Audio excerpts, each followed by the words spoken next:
Hi అండి అందరికీ. మన ఇంట్లో ఉన్న ఆవు పాలతో మనం జున్ను చేసుకుంటే ఆ ఆనందమే వేరు కదా! ఈ జున్ను పాలు 4 డేస్ అయిన తర్వాత జున్ను పాలండి. ఆవు ఈని 4 డేస్ అయితే అయిపోయింది కాబట్టి ఈ పాలల్లో వేరే పాలు కలపనవసరం అయితే అస్సలు ఉండదు.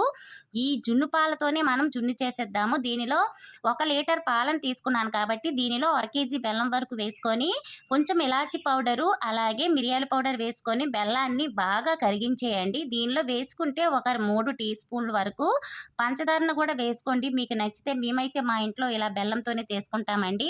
ఇప్పుడు ఒక పెద్ద గిన్నెలో వాటర్ వేసుకొని దానిపైన స్టాండ్ వేసి మనం కలుపుకున్న పాల గిన్నెని స్టాండ్ మీద చక్కగా వేసి మొత్తం గాలిపోకుండా కవర్ చేసేయండి. ఎందుకంటే వాటర్ అనేది బాయిల్ అయినప్పుడు ఆ ఆవిరితోనే ఈ జున్ను అనేది ఉడుకుతుంది. ఇక్కడ నాకు 1 అవర్ అయితే పట్టిందండి. గంట పట్టింది.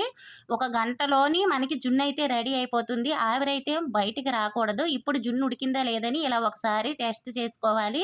జున్ను అయితే ఇక్కడ నాకు రెడీ అయిపోయిందండి. ఇప్పుడు మనము ఈ గిన్నెని కిందకి దించి చల్లగా అయిన తర్వాత ఈ ఇజ్జిల్ని కట్ చేయాలి. చక్కగా వచ్చేస్తుంది. గడ్డలాగా వస్తదనమాట. చాలా బావుంటదండి. అదే మన ఇంట్లో పెంచుకున్న ఆవు పాలతో జున్ను చేసుకుంటే ఆ ఆనందమే వేరుగా ఉంటది కదా! అలాగే తప్పకుండా ఇలా ట్రై చేయండి. జున్ను చేయడం రాని వాళ్ళు గూడా ఈజీగా చేసేస్తారు. ఇప్పుడు ఇది బోర్లించేసి పైన ఇలా ట్యాప్ చేశామంటే చక్కగా పడిపోద్దనమాట. అలాగే ఈ బెల్లం వాటర్‌తో జున్ను తిన్నట్లయితే సూపర్ ఉంటదండి. నోట్లో వేస్తే అలా కరిగిపోతదనమాట. ఇప్పుడు మనం కట్ చేసుకుందాము. చూసారు కదా ఎంత చక్కగా కేక్ ముక్కలాగా కట్ అయిపోతుందో. ఎంత బావుంది. ఎప్పుడు తినేద్దామా అన్నట్టయితే నాకైతే ఉందండి. మీకెలా ఉందో ఈ జున్ను దుక్కు చూస్తే కామెంట్ అయితే చేసేయండి. వీలైతే సబ్స్క్రైబ్, లైక్ చేసేయండి. Thank you for watching.